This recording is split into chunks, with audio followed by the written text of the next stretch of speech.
Hi, I'm Chris. I work for TestMeter, and welcome back to Talks with TestMeter, the podcast all things test and measurement related. Today we've got a special guest in the studio. You may have seen him at shows like Installer Show or at various plumbing and heating merchants or wholesalers around the country. It's Mick Wilkinson from Sauermann. Hi everyone, I'm Mick from Sauermann. As Chris said, been working for Sauermann on the combustion side of the business, but I'm also the head of sales as well. Just before we get into all things Sauermann related, obviously I've known you for quite a while now, but there's 3 special letters after your email signature that I'm keen to ask you about, which is QGM. Can you explain a little bit about that? Yeah, so the QGM, it stands for Queen's Gallantry Medal, and I was awarded that for bravery within with operation in an operation field. Just going back, I was a boy soldier. Right. Started out at Harrogate and then worked my way through to being in the military, really. Obviously, when 2000 Afghan kicked off, we were pretty much operational from there, really. But going into Optelic 7, that's when the incident happened where there was a white vehicle coming in our horizon.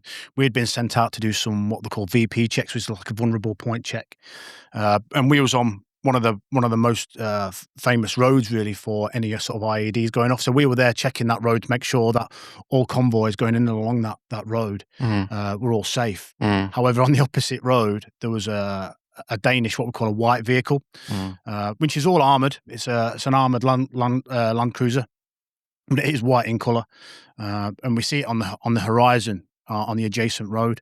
We try to get in radio contact to try and say this road's not clear to hold the horses, but we couldn't get that. They had no comms at all. Right. So then when they approached, the next thing you hear was a big loud bang. Wow. And then the vehicle, you can see the vehicle sort of go up into the air a little bit.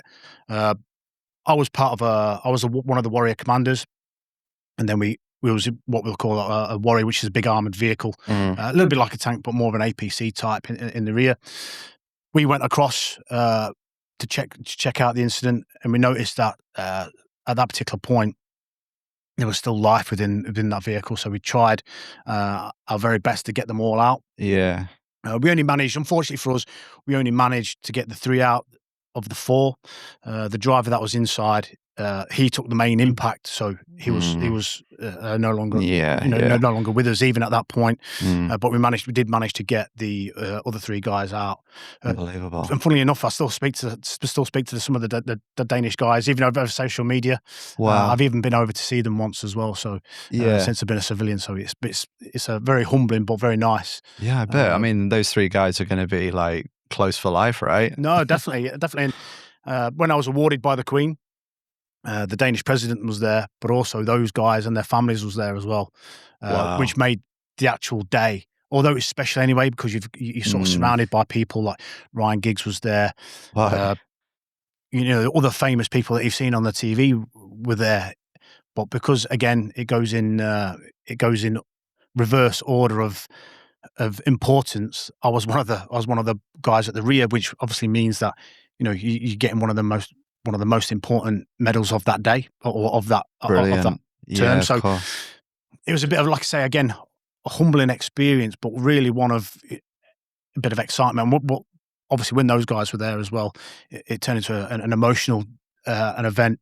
Obviously my parents were there as well, so yeah, it was a real good proud moment of my life, really, where all that's come together. And but again, I sort of say that with mixed emotion because there's somebody that lost their life. You've always got to, when you remember that incident, really, that sort of takes the weight of that. It's an undertone, isn't it? Yeah, really? definitely. Yeah. That is unbelievable. Thank you. Honestly, thanks for sharing that, because I'd noticed the 3 letters after your surname. I've never asked you about that before. And it's really good to talk about that. And that's the first time I've heard that story, and I think that's unbelievable. What was Giggsy doing there? Well, he actually, Ryan Giggs, he got, I think it was services to football. So was he one of the last ones then? He was one of the middle ones. Was he really? Really honest? Yeah. Right. Yeah. You put that against something like your story. There was a guy called Pete Beckford who was really nice. Okay. I don't know if you've ever heard of the girl, Tamara Beckworth. Yeah. Pete Beck was her dad. He was, I believe he was a property tycoon. Okay. And he got his services to business. Right. So I got into a really good conversation with him really on the day, and he took us for some lunch afterwards. Very nice. All in our sort of army uniforms and stuff. Oh, that that's was our fun. parents. So so that was again a really good day in London, really. So Mick, that was a great story. So how did you make your link from obviously a military background like that into Sauermann? So I left the military in 2013, and that was a decision I made really because my little boy. He'd come along, so it was a decision that I made with my wife that coming in and out of an operational environment wasn't one good for her, and two, obviously due to my son being born, I wanted to spend as much time as I possibly could. Yeah, and being in operational environments for most of your life, again, really does humble you to the fact that. The human side of it, that somebody else needs more of your time rather than being abroad and fighting wars, really. So that's why I decided to come out of the military. Now, I did have a couple of jobs in sales before I went to Sauermann. Okay. All jobs that I did very well in. But again, there wasn't really that connection where I felt like I was at home. And one of the jobs that I was in, I got into the head of sales role and they decided to sell out to China. Okay. Which was great for them. But things just took a turn. Production went over to China, where we had, I think it was about 100 people in the UK. A lot of them was really cut in half, just purely because they decided to take the production to China. And their strategy changed. So I was sort of looking for somewhere else to place myself. I had a couple of conversations. I'd met Ernie on an off chance, really, in a dinner and a meeting. So who's Ernie? Ernie Bate is our MD. Yeah, okay. The man, the myth, the legend, really, Ernie Bate. So I'd met him, and we'd had a conversation at once, and I think it was an IRI dinner, and we sort of left it at that, really. But then a few weeks later, I got a contact by a guy called Andrew, who was the recruitment, said, Ernie's really, really highly looking at you. Nice. Is it a conversation that you want? So it really started from there, really. And as soon as you have met Ernie, I like to think that he's a like-minded MD, ex-salesman, and we sort of wanted the same things. We sort of agreed on a strategy really quickly and where we wanted to go and push the combustion side. The combustion side had been in Europe and America for some time. I think they had it at least 2 to 3 years before we got it in the UK. Okay. So they knew it was a good product out there. And what we did find for the UK, it did have a few what I call Sauermannisms, if you like. But what we decided to do before we launched it, I decided that I knew a couple of guys that were using it. One was an independent gas engineer. Okay. So he then took it and run with it and gave me some feedback. And then I knew a few guys from some of them from British Gas and vice versa, and they helped us really in that way of trying to redesign the software for the UK market. It's a transition, isn't it, from a very different market in the US to the UK? No, definitely, and that's why I always like to say, I always like to try and tailor our equipment to the SME. I'm not an SME. I'm sales really born, so I'd like to give the SMEs our kit and equipment and give that feedback and actually make that feedback into something, because I think in times gone by, especially for myself, when you've had that feedback, sometimes the manufacturer decides they know better, which I do get in some certain businesses. But again, I think if you can get something that an SME can relate to, an engineer that can relate to, then again, it's an analyzer for an engineer, made by an engineer. Yeah. So again, they can relate to it, and it gives them a little bit more of a relationship with it as well. Yeah. Well, see, the UK market is kind of catered for by 4 other manufacturers as it stands. How have you found that decision to enter the market in the UK, and has it been tough? It's been very tough. If I'm going to be honest, it's not all a bed of roses trying to get a new analyzer and trying to push something that's unheard of into the actual into the analyzer market. Obviously, there's some great competitors out there. really on their R&D side have really sort of pushed the mark, if you like. Yes. And we've just had to try and come and be at that level straight away. Yeah. Now, there's some of the good stuff within our analyzers has come via those competitors pushing us and pushing the envelope and pushing the mark, because it's allowed us to come in with the most modern technology straight away, rather than building up to something. And we've had to come into the market and have really a polished product, a really good product to be able to be launched. And I think with strategy as well, I think from Sauermann to myself, we've come up with a good strategy. As I say, it's been a very testing strategy at times. But as I've said before, it's one of those where you have to build the relationship. You have to sort of start on your own relationship terms rather than trying to break other people's down. Because again, if somebody's been using another piece of equipment for 20, 25 years, those relationships you're not going to break down. So you've just got to realise that and take a different direction really quickly. And I think that's the right direction. I massively respect what you just said there. If somebody else is using a competitor's piece of equipment, I very often see that piece of equipment is slated, and reality is you want to bring a solution to a customer who's perhaps used to using another manufacturer's equipment, but ours can do something in addition to that.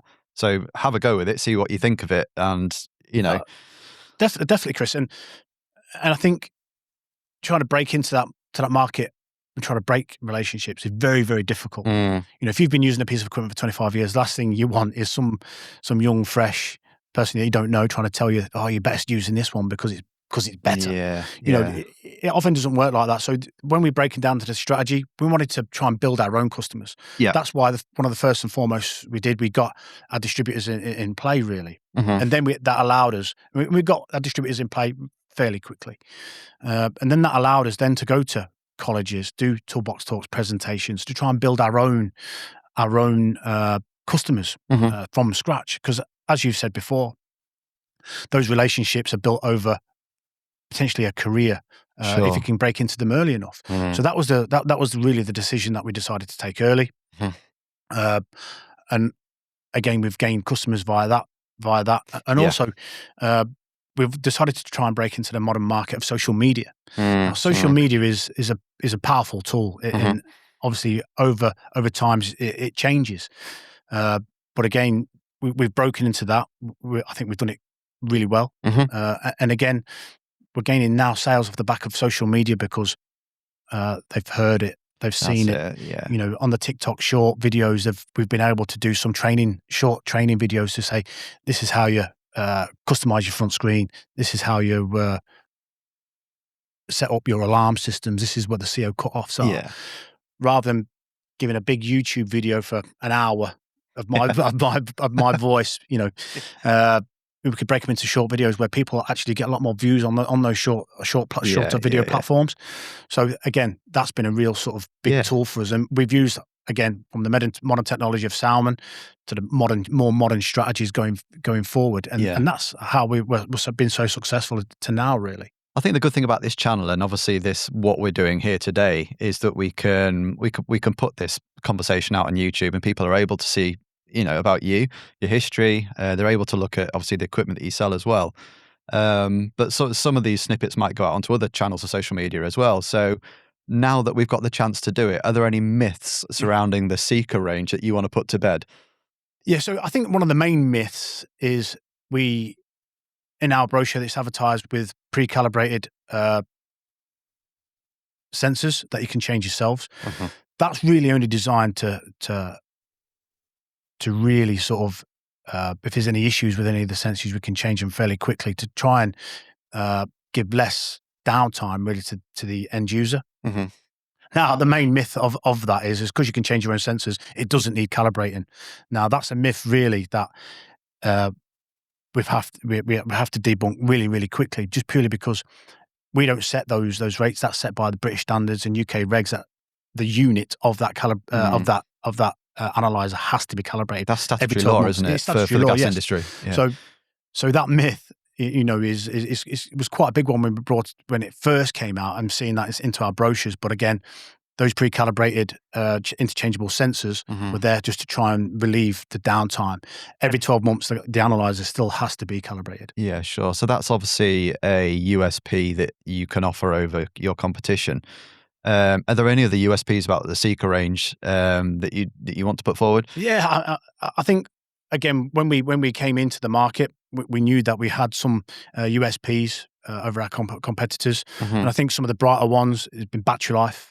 Battery life is 8 hours continuous use, which has led us really to get into some of the marine type applications as well, because they have to run their analyzer after approximately about 5 to 6 hours on one shot, and it relieves them of risk assessments of daisy chaining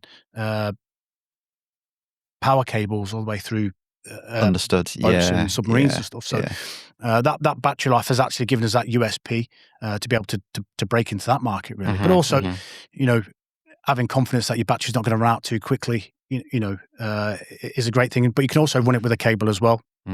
So if your battery is low, you can still run it from a power if needs be. I mean, just bringing that back to the domestic market, the last thing an engineer is going to want to do is obviously come around to do an inspection on somebody's property, get their analyzer out of the van, and it's completely dead. Because obviously time is money for a one-man band. No. So I think, just having that additional battery life is very important. No, definitely. And like I say, I believe that's now grown into one of our biggest USPs. And I think the second biggest USP is we actually give you a sensor life indication as well. So everybody can actually see where their sensor life is. So you just don't have to rely on us to tell you that your sensors are dying out. Or waning away. You can actually see it yourself. So that's led onto when calibrations are due. That's led to end users telling us, "Please, could you change your sensor?" Fantastic. Because I can actually see the life bar of where that life cycle is on that sensor. That's pretty cool, actually. I wasn't actually aware of that, so I've taken something away today. So I guess that negates the necessity of having like an expensive service at like every 3 years, for example. If the customer knows that that's going to be coming over a period of time, then obviously they can allow for that, and then obviously get that unit calibrated and have the sensor changed accordingly. Yeah, definitely. And it also gives them a sense of actually being proactive. They can be proactive themselves. They can tell us that the sensor needs changing. And it's not going to become a surprise element when they get an invoice for the calibration that we've actually added a sensor on there as well. Because again, sensors can be quite expensive in the market. Of course they can, yeah. So to try and give that the flexibility of time as well, rather than sending it to us to be calibrated and then sending it back later on in the year to have a sensor changed. You can relate all that in one go, and where you're going to get potentially multiple downtimes in 1 year with us, with the analyzer giving that specific life bar, that can help you cut down that downtime into potentially just one service and calibration per year. Yeah. And we potentially won't see you again until the following year when you do your calibration again. I mean, downtime's such a massive issue for engineers. I mean, we've had so many conversations at Installer Show 2026 with engineers who've come up to us, and they've actually had such a massive surprise when it's come to that expensive service. So I say again, just to have that indication on your screen is actually really helpful for them to avoid any nasty surprises. No, definitely. Mick, what feedback has surprised you the most since launching these analyzers into the UK? Yeah, I think one of the feedback is a bit of an educational one, where actually when you turn on our analyzer, it's zeroed through. In some cases, that you will actually start seeing a CO2 reading, but that's because in the atmosphere, in the air, there is a natural CO2 reading, which will start at 0.04%. It can creep up to a 0.06%, just depending on where you are. In high build-up areas, we've had reports of people near cow sheds getting a little bit more CO2. But again, that's because the analyzer is so accurate, it will pick up some atmospheric CO2 within the air. So again, I mean, some of our competitors, you won't see that. However, with ours, like I say, we pride ourselves on being that accurate that it should be reading those percentages really on the CO2. Obviously, so we talked about the Seeker combustion range, and obviously the groundwork's been put down. You're starting to see the fruits of the labour, which is great news. But there's also been a big shift in the market as well recently, in terms of renewable energy and traditional heating engineers going out and getting additional qualifications to go into refrigeration with what's happening in the heat pump market. So not many people might be aware, but obviously Sauermann have a range of refrigeration and also HVAC equipment as well. Yes, we do. We have quite a big range now. It's a new range for us. I think we've only had it for the last 12 to 18 months now, where we've got the RM350 and the RM450. And they're manifolds. Yeah, they're digital manifolds and with select accessories of smart probes as well. So again, then they're new to the market, doing really well. What I do believe is they've sort of the other instruments, the gas analysers, they've jumped onto that instrument range really well. Mainly because of the brand name, as we spoke before. The brand name is now with instruments. Now they've come into a time where, as you say, it's becoming a bigger market, and with everybody growing into that market. Now, again, we've used the latest technologies within our smart probes and within our digital manifolds as well. But we've also got an app for those. So it's a really good up and coming product, really. Of course, a lot of engineers might not necessarily know what a smart probe is. Obviously, we're in the industry, right? We see these things day in, day out. We know how they work, but now would probably be a good idea to explain a little bit more about smart probes and how they operate through, in essence, a mobile phone. Yeah. So before we had the SI RV3s, where it was all smart probes, where they help you measure pressure or vacuum within that system as well. With the RV3, their technology was really to relay back through the app and via the app through your tablet or your phone. Then you could actually see what's going on within the system, whether there was a lack of pressure, lack of temperature. And when you go into the superheat and the supercooling phases, the smart probes could actually tell you in and around what was happening within that system. Okay. Now with a digital manifold, we can obviously give you a lot more information now. Going into those into the pressure, temperatures, whether the circuit's running well, whether it needs more refrigerant, or you've overdone the refrigerant. It just gives you where the best efficiency for that air conditioning unit can be, and obviously it gives you the foresight, or it actually gives you the insight of what's actually going on with that AC loop as well. Yeah, it is an emerging market. We've seen other manufacturers as well do very, very well in that sector with smart probes. But just to kind of give a representation of how that looks on site, basically you can hook up X amount of instruments to one single mobile phone device running the app. Yeah. And they're able to make simultaneous measurements, multiple measurements. Yeah. How does that look on site? I mean, obviously the engineer's got all these different types of probes connected to equipment. To be fair, I mean, when we had the manual manifold, that looked a bit, a little bit more chaotic than what it would look now. With obviously with all the digital, because you only need really one smart probe that can give you a lot of readings within what's going on with that system. So our RM3 350 kit 5 and our RM450 kit 6, they all come with the smart probes in. Yeah. So, and those smart probes again are a perfect tool to be able to give you the insights of what's going on with the AC within the AC. So again, yes, you are buying into a little bit more equipment with the digital manifold and the smart probes, but you've been able to sort of cut down on different probes really just by having the digital manifold and the one vacuum RM4. So if somebody was looking to start and invest into a refrigeration toolkit, where would you advise them to start? Yeah, so I would always say for the perfect starter toolkit, a digital manifold and smart probes. Okay. Obviously, with your pressure micron probe, which is the for us, which is the RM4, which is your vacuum probe. Okay.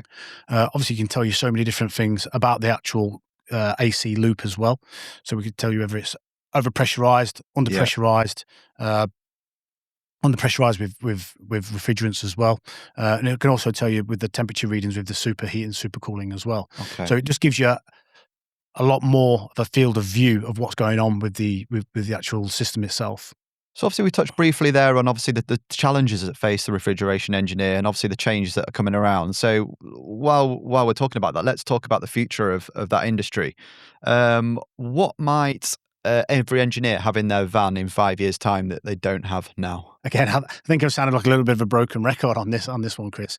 I think again, I can't see why not everybody wouldn't have a digital manifold and smart probes. Really, I think that's the way. I think that's the way forward. I think it's the future, especially with all the environmental changes, net zero changes that's coming through, with all the gas boilers being attempted to be phased out. I think the future will be heat pumps, air source heat pumps, and the AC pumps. Okay. So again, digital manifold and some smart probes. Really. Yeah. Okay. So where is Sauermann investing for that future? We're investing quite heavily on the future, and also I think due with the heat pumps as well. I think electrification is obviously going to become a big part of that challenge. So we're obviously investing quite heavily into those markets. Obviously, the AC is a market that we've always believed in because of our pumps is good directly as our mini pumps go into that refrigeration market.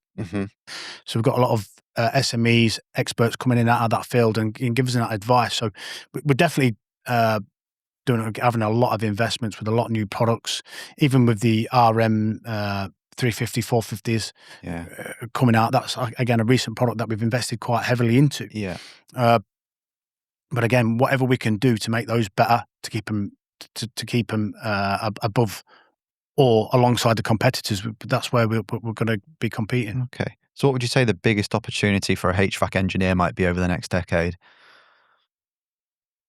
I think the biggest avenue that they will take, in my humble opinion, would be, again, changing the UK over into the air source heat pump realm, into the AC market, really, and changing out a lot of the condensating boilers from the UK. I mean, there's 28 million condensating boilers in the UK, so it's going to be a massive challenge over a few decades. I do believe so. That's going to be the biggest challenge. That'll be where I believe that's where those engineers will be pushing onto. Really. Okay, cool. That's really interesting.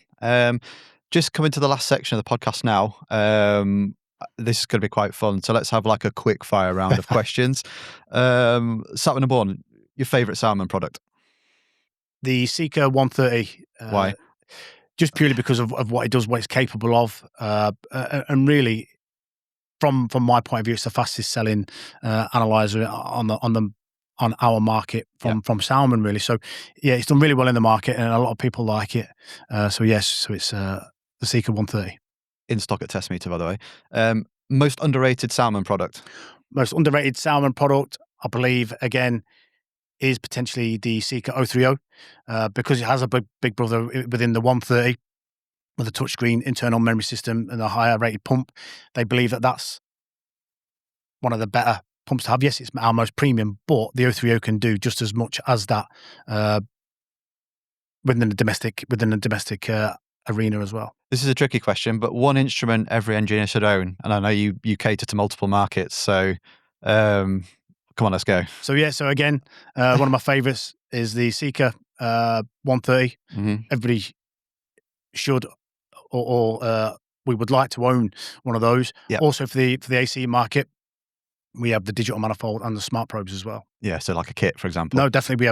We have 5 kit levels on the digital manifold, and we have 3 kit levels on the with the flue gas analyzers as well. We touched on this one briefly earlier on, but one myth about Sauermann that you'd love to put to bed today? One myth about Sauermann I'd like to put to bed: we don't just do pumps, we also do instruments as well. Fantastic. Okay, that's a different answer. One piece of advice a young engineer should take entering the industry? I think safety first. If we can get down where every guy coming into every engineer coming into this industry, I do believe safety should be paramount before any efficiency or anything else going on within that application, really. So my answer would be say safety first, Chris. Okay, last one. What's one thing you'd like people to remember about Sauermann after today's podcast? one thing I'd like you to remember about Sauermann is that, yes, we're a manufacturer and we do sell a lot of instruments into the UK market. Is that, again, we're a team, we're a partnership. We like to put added value into our partnerships, whether that's the end user or the distribution. We see everybody as the Sauermann, part of the Sauermann team. Yeah. Okay. Well, the title of today's podcast was, why you can put your trust in a different brand, and I think, and I hope that that this really gives a flavour about Sauermann and obviously about you as well, heading up the team in the UK. Just looping to a close now. I think we're super fortunate in this industry to work alongside colleagues that are probably classed as my friends as well, and you're no exception to that. So it's really good to sit down and have a bit of fun here. But now I've got to go back and do some real work. So me too. let's have you back sometime. And thanks again for coming over today. And it's been a pleasure. Yep. And I'd like to thank Testmeter for everything you've done over the last few years, and yourself, Chris. You've been a massive help. And again, adding to that added value partnership that we have. It's been a really cool journey. Thank you very much. Yeah, no problem. We'll see you again soon, mate. Cheers. Thank you.